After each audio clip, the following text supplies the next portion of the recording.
ప్రపంచ మరుగుదొడ్డి దినోత్సవాన్ని పురస్కరించుకుని తలమడుగు గ్రామ పంచాయతీ ఆధ్వర్యంలో జిల్లా పరిషత్ సెకండరీ పాఠశాల విద్యార్థులతో గ్రామంలో స్వచ్ఛత ర్యాలీని నిర్వహించారు.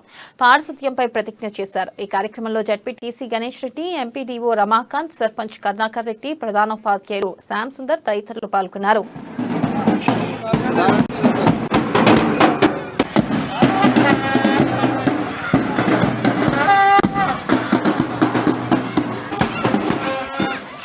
దేశం గురించి కలలు కన్నారు.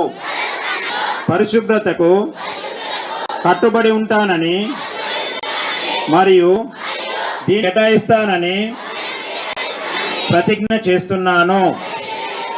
నేను సంవత్సరానికి 100 గంటలు స్వచ్ఛత రన్ని ప్రారంభించి అవగాహన కార్యక్రమానికి అధ్యక్షత వహించిన సోదరులు, ప్రభుత్వము ఈ రోజులలో గత 10 సంవత్సరాల నుండి కేంద్ర ప్రభుత్వం కానీ రాష్ట్ర ప్రభుత్వం కానీ ఈ స్వచ్ఛ భారత్కు నిధులు ఇస్తూ అవగాహన కార్యక్రమాలు చేపడుతూ ప్రతి ఒక్కరూ టాయిలెట్